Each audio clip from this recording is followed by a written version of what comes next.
Quand les physiciens examinent les principes fondamentaux de l'univers, ils ne découvrent pas le désordre, mais plutôt l'ordre. Cet ordre peut être exprimé par des équations simples, raffinées et universelles. Par exemple, Albert Einstein était émerveillé par la façon dont l'univers semblait intelligible. Il se questionnait sur la manière dont quelque chose d'aussi rationnel pouvait surgir du désordre. La constante gravitationnelle, la vitesse de la lumière, la force nucléaire forte, tout semble parfaitement ajusté pour favoriser l'émergence des étoiles, des planètes et, finalement, de la vie consciente. Le plus petit changement dans l'une de ces constantes, et l'univers s'effondrerait, ou il n'aurait même pas vu le jour. Ce qui est le plus captivant, c'est que ces constantes n'ont pas besoin d'être ainsi. Les chercheurs se réfèrent souvent à cela comme le réglage fin de l'univers. Ce terme ne sous-entend pas nécessairement une intervention divine, mais admet que la probabilité que tout soit exactement comme ça est presque inexistante. Si la force nucléaire forte était légèrement moins intense, les protons ne s'assemblent pas pour former des noyaux. Si elle était plus puissante, les étoiles auraient une durée de vie trop brève. Et donc, la question se pose. Faisons-nous face à une coïncidence cosmique, ou existe-t-il une volonté derrière cette configuration quasi impossible ? Paul Davies, physicien théoricien, affirme que l'univers semble savoir que nous arriverons. Il n'est pas le seul à envisager cette perspective.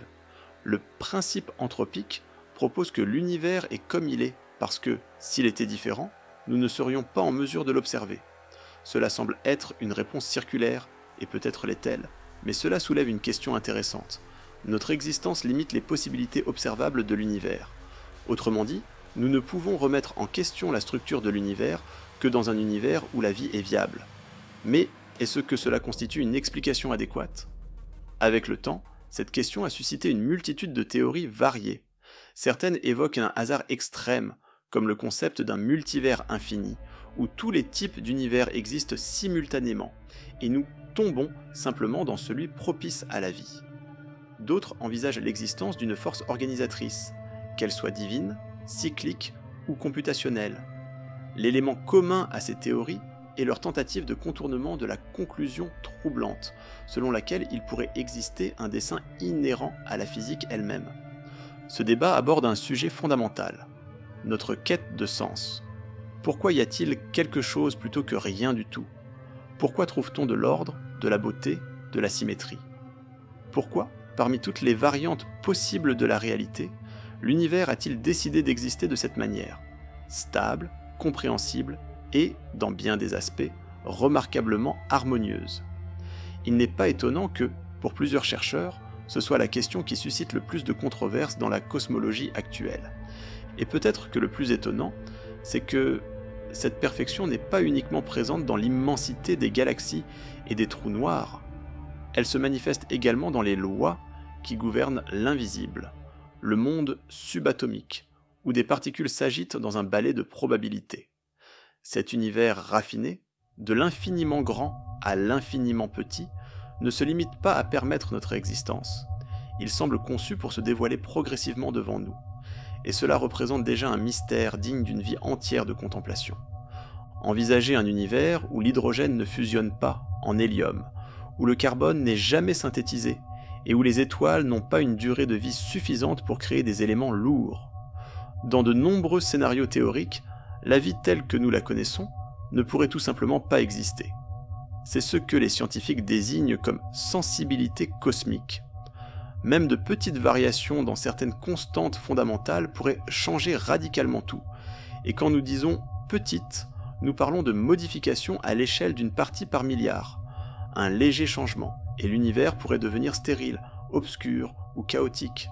C'est pourquoi certains physiciens affirment que l'univers ne fait pas qu'autoriser la vie. Il semble conspirer pour favoriser son existence. Par exemple, la constante cosmologique est un de ses paramètres cruciaux. Elle contrôle le rythme de l'expansion de l'univers. Si elle était légèrement supérieure, la matière n'aurait pas pu se rassembler pour donner naissance à des étoiles et des galaxies.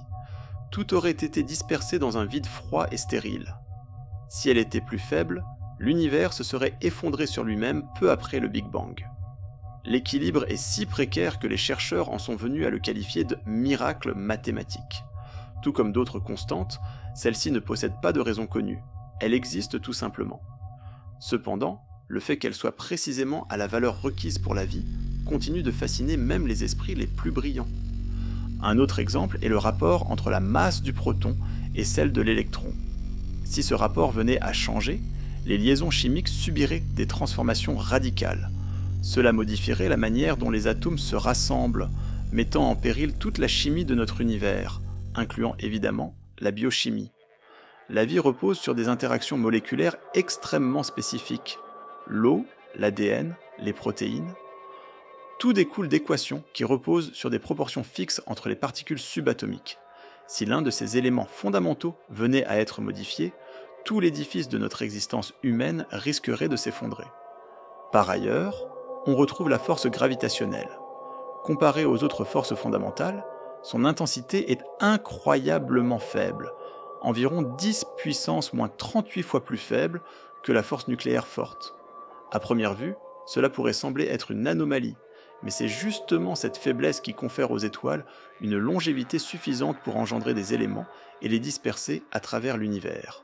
Si la force de la gravité était légèrement supérieure, les étoiles consommeraient leur énergie trop rapidement. Si elle était inférieure, elles ne pourraient même pas se former. C'est un équilibre cosmique délicat où chaque élément est crucial. Ces cas ne sont ni fréquents ni isolés. Il s'agit de dizaines de paramètres qui, s'ils étaient modifiés, rendraient l'univers invivable. Température du fond cosmique, force des interactions nucléaires, proportion des éléments légers.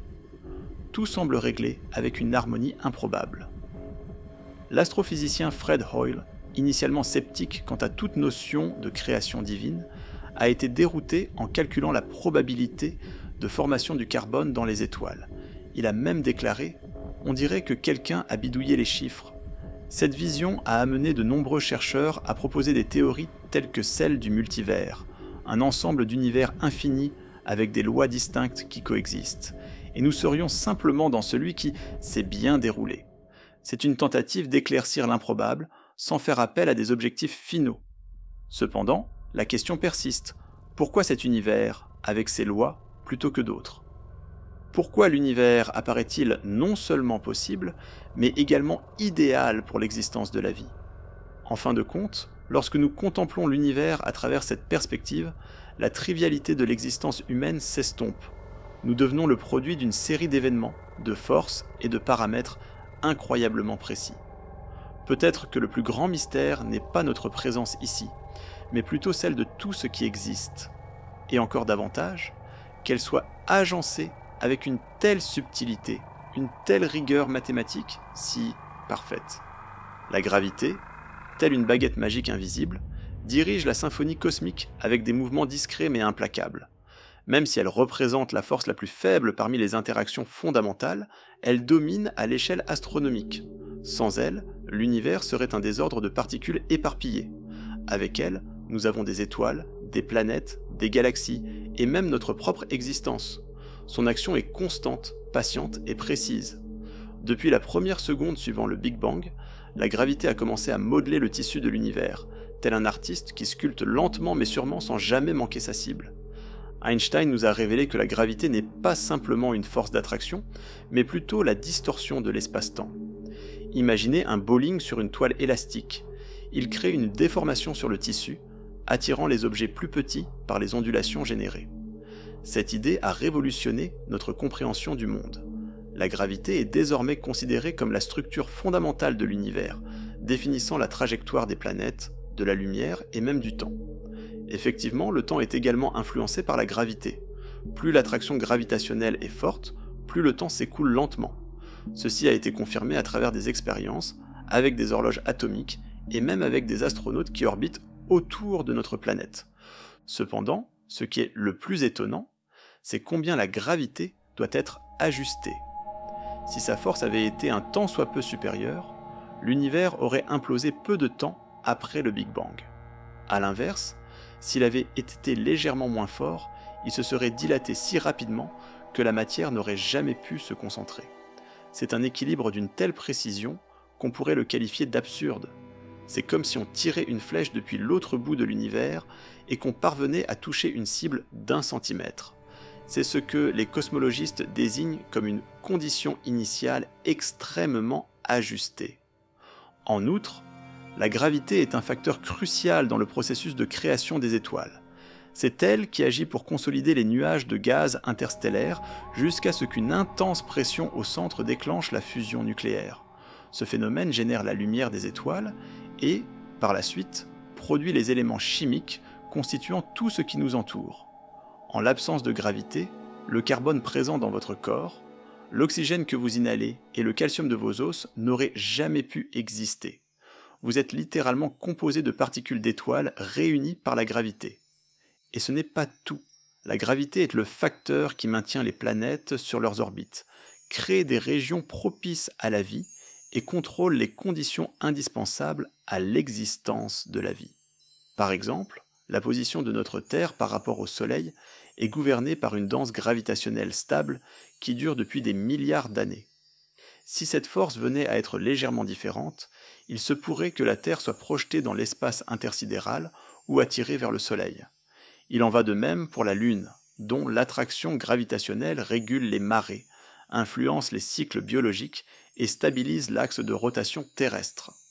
Peut-être l'une des découvertes les plus récentes concernant la gravité est son lien avec les trous noirs. Ces zones extrêmes de l'espace-temps servent de véritables laboratoires naturels où la gravité opère avec une intensité quasi absolue. Dans ces lieux, le temps semble ralentir jusqu'à presque s'arrêter, et la lumière ne peut échapper à sa force. Pourtant, même dans ces contextes extrêmes, les lois de la gravité continuent à fonctionner avec une beauté mathématique. Cela nous conduit à penser que, bien que nous n'ayons pas encore réussi à unifier totalement la gravité avec la mécanique quantique, elle demeure un élément crucial pour appréhender le tableau d'ensemble. En fin de compte, considère ceci. La gravité exerce son influence sur toi en cet instant même. Elle assure que tes pieds demeurent au sol, ton cœur bat à un rythme approprié, ton atmosphère est confinée sur notre planète. Et la chose la plus incroyable, elle agit sans attirer l'attention, de manière discrète et silencieuse, mais pourtant d'une importance capitale. La gravité peut être perçue comme la force la plus modeste de l'univers, tout en étant également la plus puissante. Au cœur de la physique se trouve un nombre qui résiste à toute tentative d'explication. Il figure subtilement dans les formules régissant l'électromagnétisme, précise la manière dont la lumière interagit avec la matière et dicte le comportement des atomes. Ce chiffre est approximativement 1 sur 137, aussi appelée constante de structure fine. Sa nature est si essentielle que si elle variait ne serait-ce qu'un peu, l'univers tel qu'on le perçoit n'existerait probablement pas. Richard Feynman, figure majeure de la physique du XXe siècle, a affirmé que chaque fois qu'il rencontre cette constante, il ressent un frisson. C'est un nombre magique, a-t-il déclaré, et personne ne peut expliquer pourquoi. Cette constante est adimensionnelle, c'est-à-dire, elle n'est pas liée aux unités de mesure. Elle simplement elle existe, insérée dans la structure mathématique de l'univers, sans raison évidente. Si elle était légèrement plus grande, les électrons seraient plus attirés vers les noyaux, rendant ainsi la chimie instable. Si elle était légèrement plus petite, les atomes ne se formeraient pas correctement. Dans ces deux scénarios, des structures complexes comme les molécules, l'ADN ou les cellules biologiques seraient irréalisables. C'est pour cette raison que de nombreux chercheurs considèrent ce nombre comme une empreinte cosmique, quelque chose qui semble accordé, avec une précision presque mystique. La constante de structure fine établit un lien entre trois éléments cruciaux de la physique, la charge de l'électron, la constante de Planck et la vitesse de la lumière. Réfléchissez-y un moment. Trois des concepts les plus complexes de l'univers sont représentés par une seule valeur numérique. Ce n'est pas uniquement élégant, c'est presque poétique. Et ce qui est le plus intrigant, c'est que malgré tous les avancements en physique moderne, aucune explication n'existe pour justifier pourquoi ce nombre a précisément cette valeur. Il se manifeste tout simplement, telle une constante congelée dans l'univers, et tous nos calculs en découlent. Au fil des décennies, de nombreux physiciens ont tenté d'expliquer mathématiquement ou physiquement la valeur d'1 sur 137, sans succès à fournir une justification complète. Certaines théories cherchent à l'extraire des théories des cordes, d'autres font appel à des dimensions additionnelle, tandis que certaines suggèrent même sa variabilité dans divers univers. Ce phénomène alimente l'hypothèse que nous pourrions vivre dans un univers parmi tant d'autres, et que le nôtre, par coïncidence, dispose des paramètres nécessaires pour maintenir des structures complexes. Dans cette optique, la constante de structure fine ne serait pas parfaite par nature, mais plutôt le résultat d'une sélection. Toutefois, cette interprétation n'éclaircit pas le mystère. Au contraire, elle l'approfondit davantage. Si les univers sont sans fin, pourquoi le nôtre possède-t-il précisément une constante qui favorise l'apparition de la vie, de la conscience, de l'art et des mathématiques ? Pourquoi notre univers est-il observable, compréhensible et stable ? La constante de structure fine est comparable à un mot de passe pour l'univers, et nous avons réussi à le déchiffrer, mais les raisons de sa création demeurent inconnues. Certains considèrent ce nombre comme un lien entre la science et la philosophie. Le physicien Wolfgang Pauli était si fasciné par un 137e qu'il a fini par consulter des experts de la Kabbale juive à la recherche de liens mystiques avec cette valeur.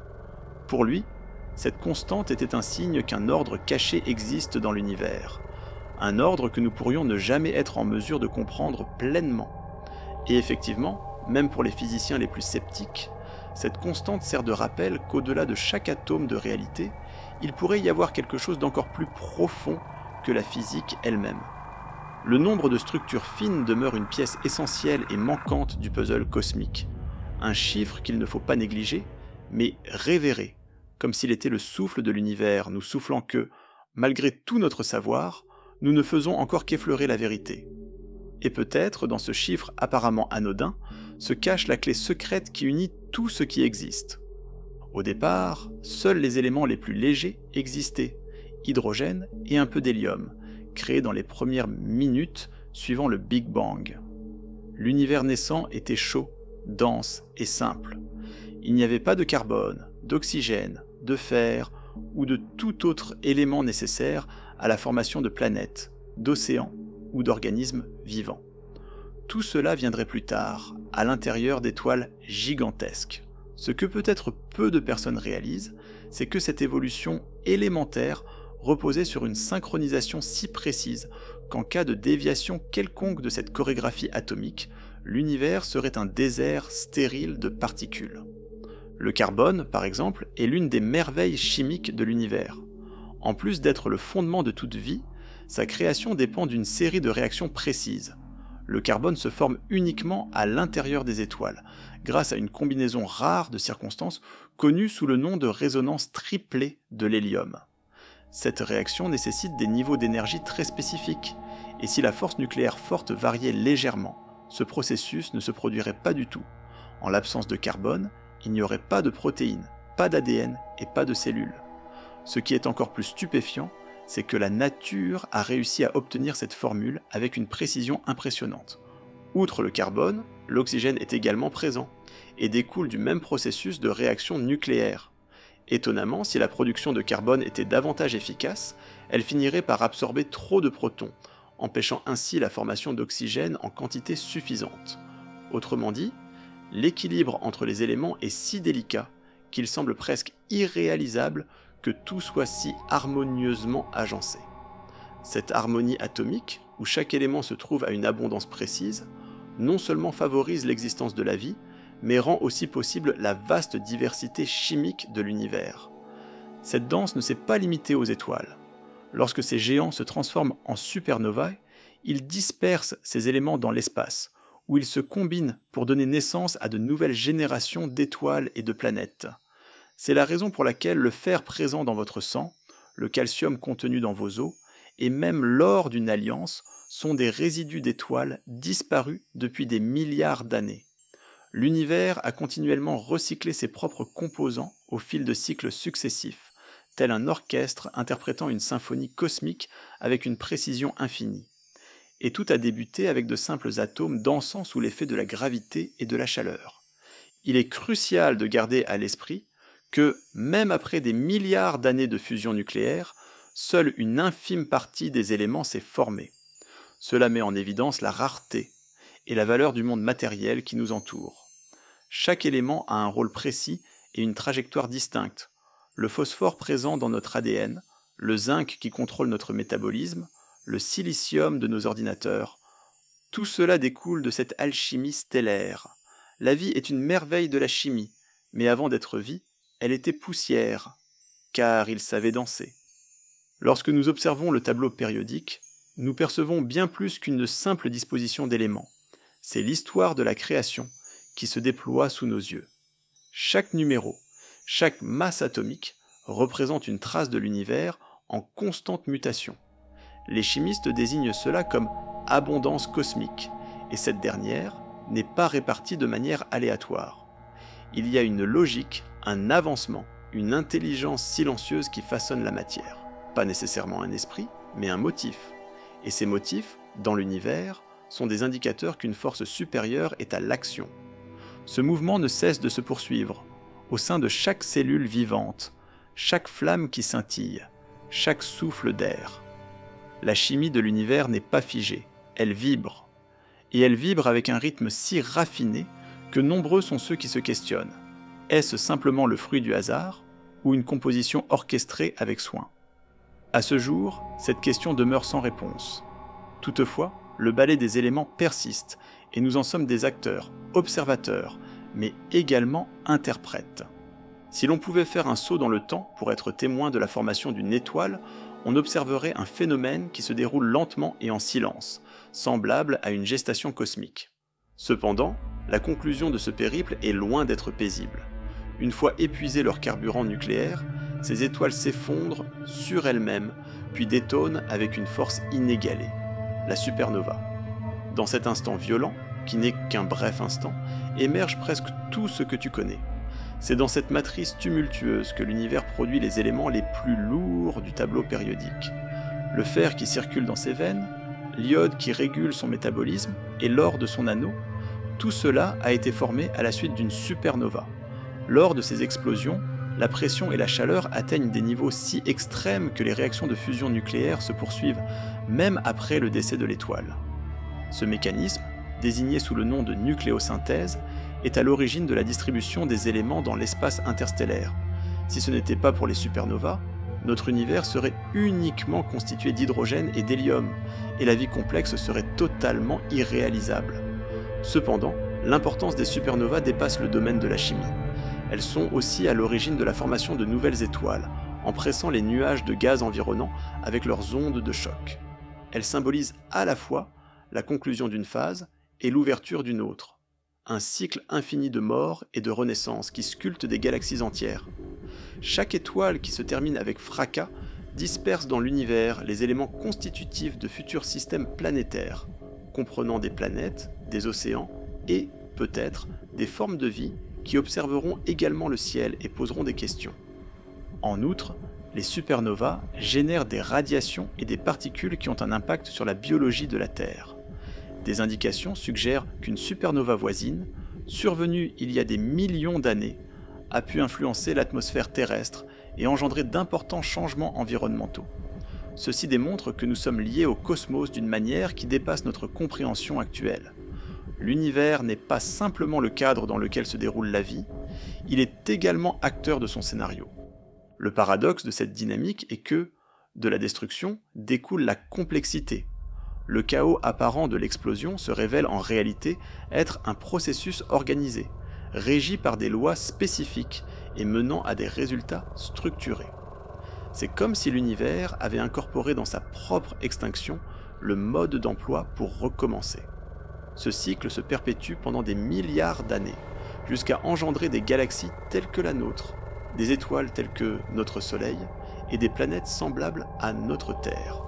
Voilà pourquoi, en contemplant les étoiles, comprenez, vous scrutez vos ancêtres cosmiques. Chaque atome qui compose votre corps a déjà appartenu à quelque chose d'infiniment plus vaste, une étoile qui a brillé ardemment, avant de s'éteindre dans un spectacle déterminant l'avenir. Nous sommes, autant littéralement que poétiquement, issus des étoiles. Et cela modifie tout. Cela transforme notre perception de l'existence et peut-être notre fonction au sein de celle-ci.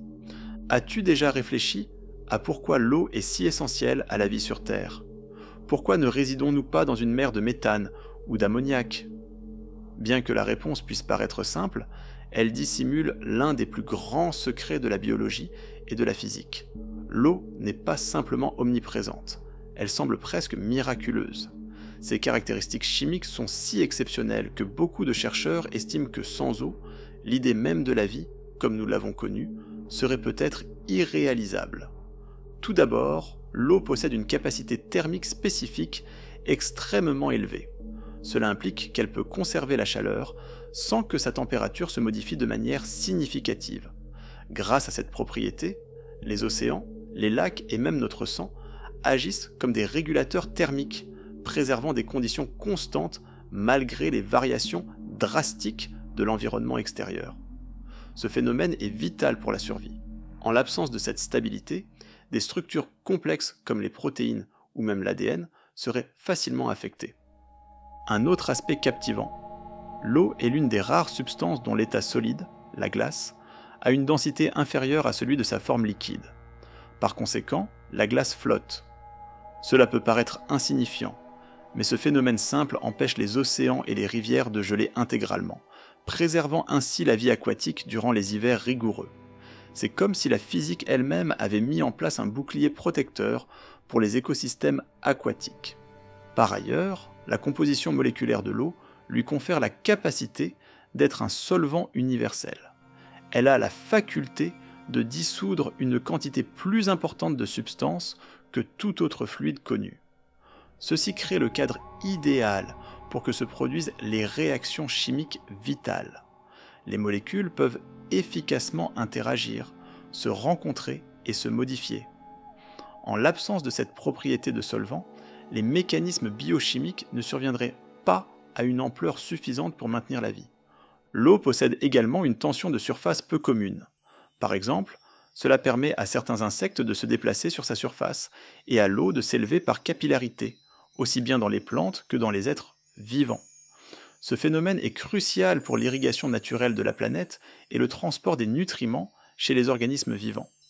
La physique de l'eau est si précise que toute modification de son angle moléculaire, et tout cela serait perdu. Sur le plan cosmique, l'eau s'avère également plus répandue que ce que nous avions estimé. Nous avons déjà décelé des traces de sa présence sur des lunes, des astéroïdes, des comètes et même dans les atmosphères d'exoplanètes.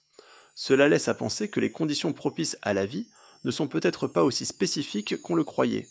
L'eau pourrait être un élément universel, diffusé comme des semences à travers la galaxie, en attente des conditions optimales pour prospérer.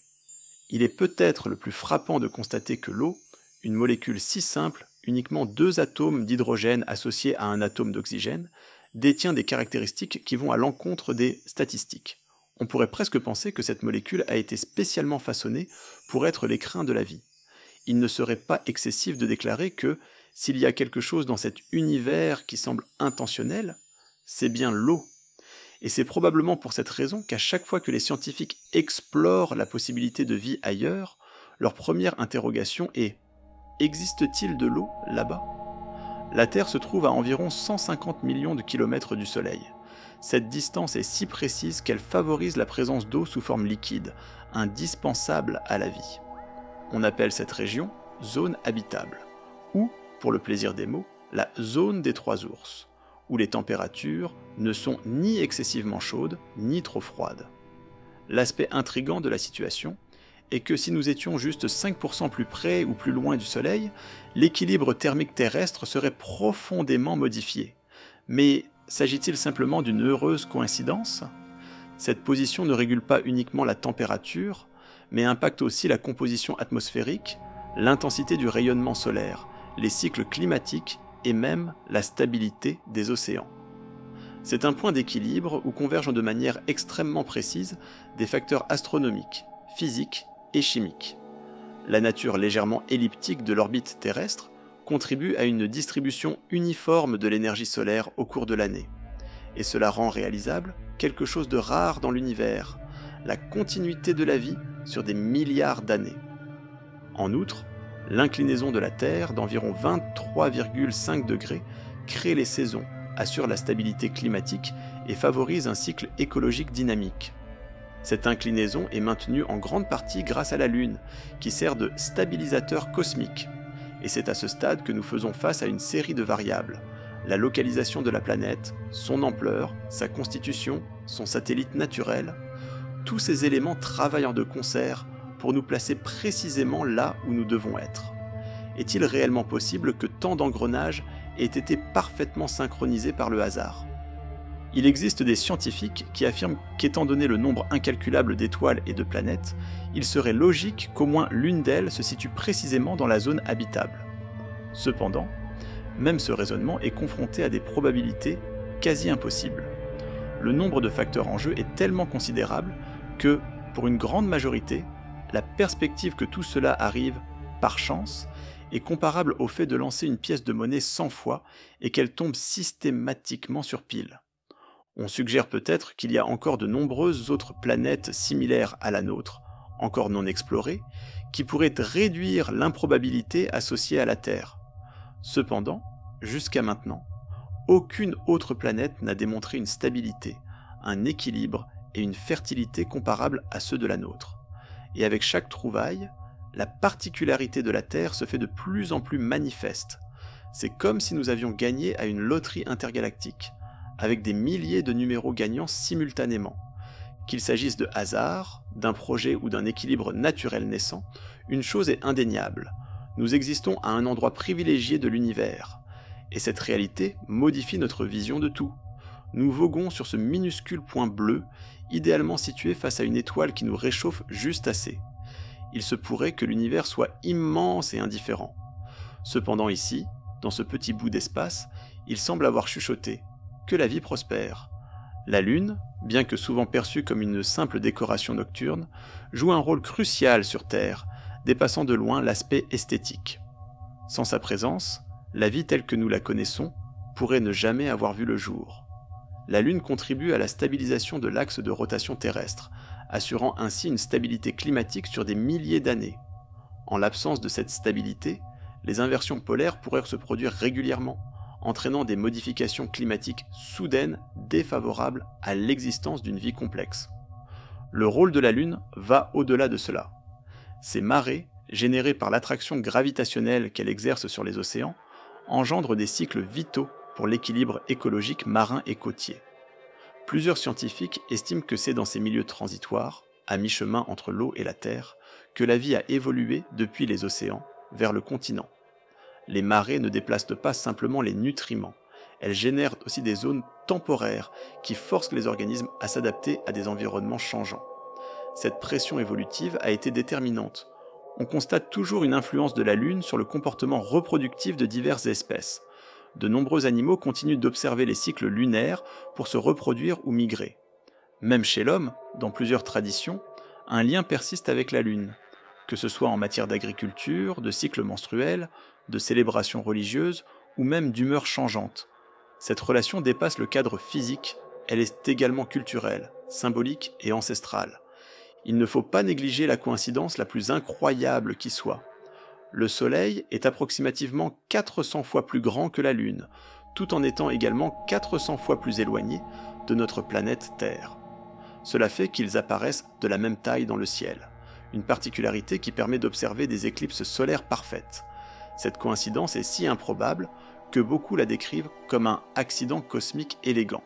Cependant, certains perçoivent cela comme un indice que quelque chose de plus profond se dissimule derrière les rouages de la mécanique céleste. Sans la présence de la Lune, notre histoire pourrait bien être différente. Il est même envisageable qu'il n'y aurait aucune histoire à raconter. Elle est présente depuis le commencement, telle une vigie silencieuse, modelant les rythmes, préservant et orientant l'essence même de la vie. Et ce qui est étonnant, bon nombre de planètes de notre système solaire n'ont pas de lune aussi imposante en proportion à leur taille. La nôtre est, encore une fois, un cas atypique, et un cas atypique qui a fait toute la différence. Devant un tel degré de précision dans les lois naturelles, une multitude de scientifiques se sont mis à s'interroger. Et si notre univers n'était pas le seul en existence ? Et si l'on envisageait l'existence d'univers infinis, chacun doté de ses propres lois physiques, constantes et structures ? C'est le concept du multivers, l'une des notions les plus audacieuses et captivantes de la cosmologie contemporaine. et bien qu'il puisse sembler relever de la science-fiction, il repose sur des bases théoriques solides qui appuient cette supposition. L'une des raisons cruciales d'étudier le multivers est justement de répondre à la question du réglage fin. En supposant l'existence d'univers infinis, il serait logique qu'au moins un d'eux possède les paramètres propices à la vie. Et, par une question de sélection observationnelle, nous nous trouvons dans cet univers. Cette hypothèse est en adéquation avec le principe anthropique, qui stipule que l'univers doit être apte à supporter la vie des observateurs conscients. Autrement dit, notre existence n'est possible que dans un univers capable de nous soutenir. Il existe également un appui en physique quantique. L'interprétation des mondes multiples de Hugh Everett propose que chaque décision quantique entraîne une division de l'univers, engendrant d'innombrables branches de la réalité.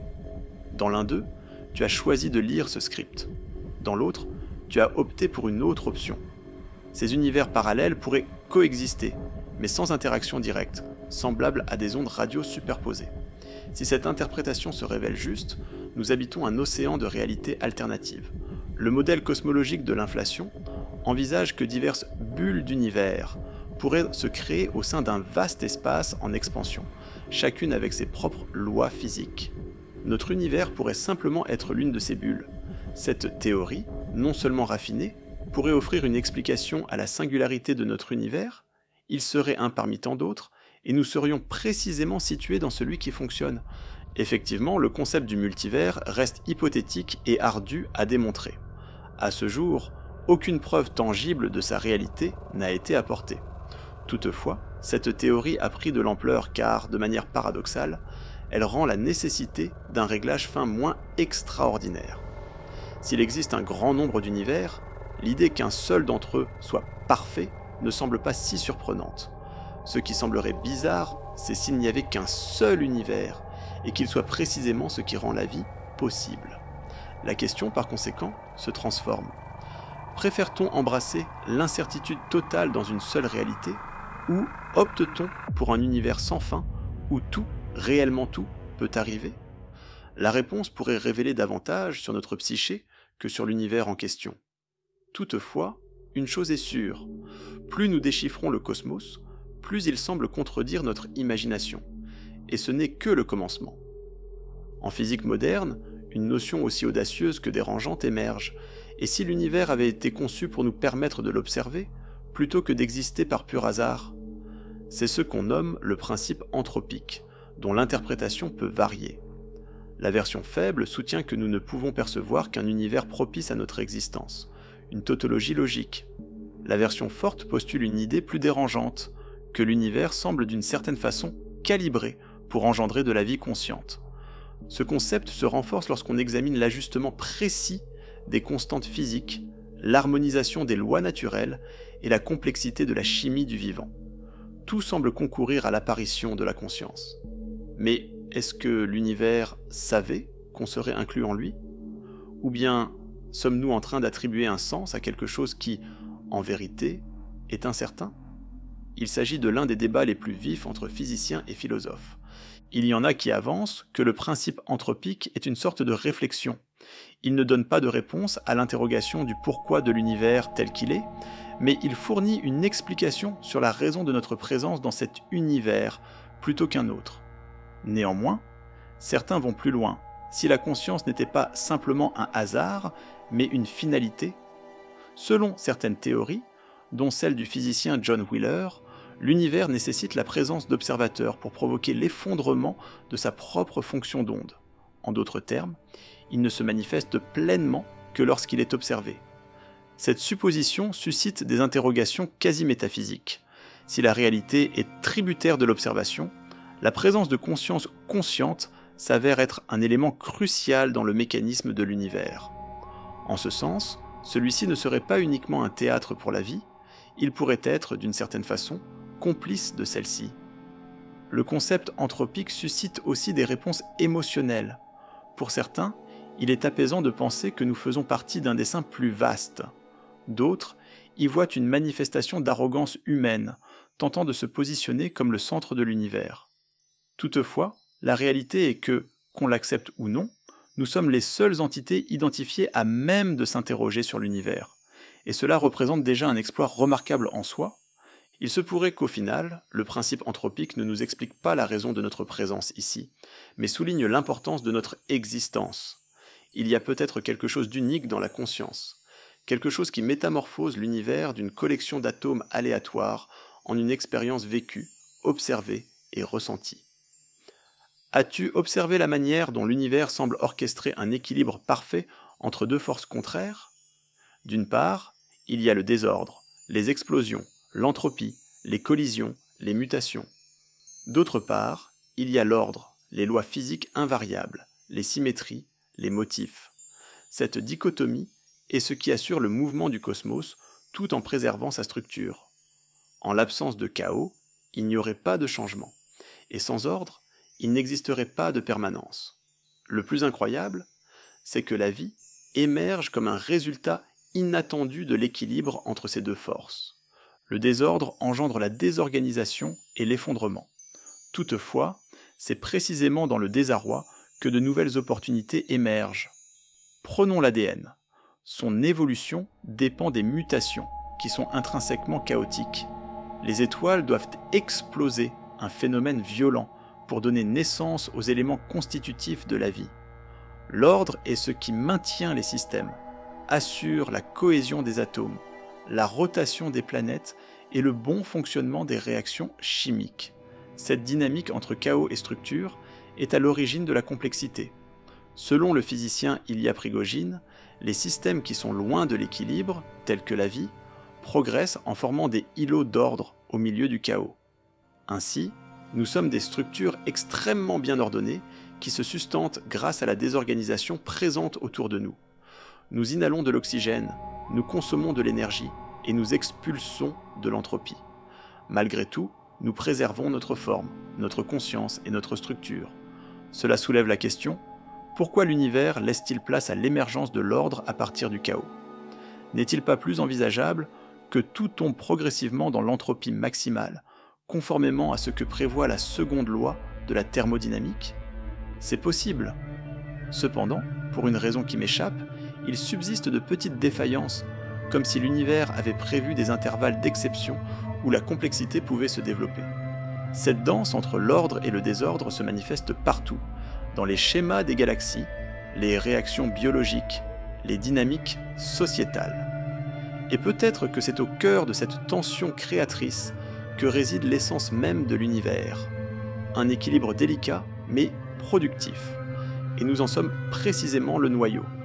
Aucune structure de l'univers ne présente autant de mystères que le cerveau humain. Doté d'environ 86 milliards de neurones, il est constitué d'atomes qui ont été créés dans des étoiles et qui sont arrangés de façon à pouvoir réfléchir sur ces mêmes étoiles. C'est déjà un paradoxe considérable. La matière a acquis une conscience de soi. Le cerveau a la capacité d'interpréter des équations complexes, de composer des symphonies, de rédiger des poèmes, d'anticiper des éclipses, d'examiner des trous noirs tout en éprouvant de l'amour, de la crainte et de la mélancolie. C'est un microcosme à l'intérieur du macrocosme. Et le plus remarquable, toutes ces facultés découlent d'impulsions électriques échangées entre cellules qui, individuellement, n'ont aucune connaissance. La conscience est donc une caractéristique émergente et encore profondément mystérieuse. Mais pourquoi l'univers produirait-il quelque chose de semblable ? Si tout était dû au hasard, comment justifier l'apparition de la conscience de soi ? Quelle est l'origine de l'élan à comprendre, explorer et interroger ? Carl Sagan affirmait que « nous sommes la façon dont l'univers acquiert sa propre connaissance ». Si c'est le cas, alors le cerveau humain n'est pas uniquement le résultat de l'évolution. Il représente une ouverture par laquelle l'univers se reflète. Cette poussée de compréhension nous a conduits à mettre en place des télescopes, des missions spatiales et des accélérateurs de particules. Nous avons conçu la science pour explorer l'inconnu, et plus nous avançons dans nos découvertes, plus nous constatons qu'il reste tant à percer. Peut-être que cette poursuite ne verra jamais de fin, et peut-être que c'est précisément cela qui est le plus admirable. Le cerveau humain est l'apogée de la complexité biologique. Toutefois, il demeure fragile, instable et influençable. Nos émotions, nos perceptions et nos décisions vont souvent à l'encontre de la rationalité. Cela démontre qu'indépendamment de son aspect rationnel, la conscience n'est pas une science exacte, c'est un assemblage d'incertitudes, de souvenirs et d'imaginaires. Si la conscience n'est qu'un produit dérivé aléatoire, alors elle doit être l'une des choses les plus improbables. Mais si c'est le fruit d'un plan, alors peut-être que notre présence ici a une signification plus grande. Peut-être que l'univers, par notre intermédiaire, cherche à se comprendre. Et cela nous place dans un rôle qui dépasse les limites de la biologie. Il s'agit directement du mystère. Et si tout ce que nous connaissons, atomes, étoiles, toi-même, n'était qu'une simple simulation, on pourrait croire que c'est de la science-fiction. Pourtant, de nombreux philosophes et scientifiques prennent cette théorie au sérieux. L'hypothèse dite de la simulation suggère que nous habitons un univers synthétique, opérant comme un programme extrêmement sophistiqué sur une sorte de super ordinateur cosmique. La logique qui se cache derrière cela est à la fois simple et effrayante. Si l'on peut simuler un univers peuplé d'entités conscientes, et si les civilisations technologiquement avancées ont cette tendance, alors la plupart des univers conscients pourraient être des simulations, et pas l'original. Cela implique que, sur le plan statistique, il serait plus probable que nous soyons dans une simulation, plutôt qu'en dehors. Quelques physiciens mettent en évidence que certaines contraintes de l'univers, à l'image de la vitesse de la lumière ou de la granularité de l'espace-temps, peuvent être comparées à des restrictions informatiques. D'autres avancent que le comportement même de la physique quantique, où les événements ne s'effondrent que lorsqu'ils sont observés, pourrait être un indice d'un univers généré à la demande, semblable à ce que l'on trouve dans un jeu vidéo. Effectivement, il est presque impossible de prouver ou de réfuter cette théorie. Cependant, cela nous force à considérer une possibilité troublante. Que se passerait-il si tout ce que nous percevons comme réel n'était en réalité que du code ? Cela ne supprime pas l'expérience humaine, mais l'intègre dans un cadre inédit, où la réalité peut être envisagée comme un projet, une épreuve, une simulation de quelque chose d'encore plus vaste. Si cela est exact, alors chaque particule, chaque étoile, chaque sentiment s'inscrit dans une équation méticuleusement élaborée. Et la question prend une nouvelle tournure. Ce n'est plus « comment l'univers peut-il être si parfait ?», mais « qui a orchestré tout ça ?» Après avoir parcouru tout un éventail de sujets, de la physique à la philosophie, du désordre à la conscience, la question qui demeure en fin de compte est « s'agit-il simplement d'une coïncidence ? Ou y a-t-il un but sous-jacent ?» Il se peut que l'univers soit simplement un accident cosmique, une fluctuation du vide régie par des lois aléatoires. Toutefois, cela pourrait également être le fruit de quelque chose d'intentionnel, bien que inintelligible. Le plus incroyable dans tout ça, c'est qu'il est possible que nous ne trouvions jamais de réponse concluante. Ce questionnement n'est pas un revers, c'est la source même de la curiosité humaine. Ce qui nous incite à explorer, découvrir, investiguer, ce n'est pas ce que nous avons déjà appris, mais ce que nous n'avons pas encore déchiffré. Et l'univers, avec son élégance mathématique et son enchevêtrement absurde, est le plus grand des énigmes. On ne saura peut-être jamais s'il existe un plan. Cependant, le simple fait de pouvoir poser cette question nous confère déjà une place singulière dans l'univers. Nous sommes à un point de conscience perdu dans l'immensité infinie. Une lueur de pensée au cœur d'un océan de silence. Hasard ou intention délibérée ? Est-ce une question de hasard ou de planification ? L'univers reste silencieux. Il n'est presque pas tangible. Et c'est notre tâche de tenter de le comprendre, même en étant conscient que peut-être, au final, le plus grand mystère de l'univers réside dans l'acte même de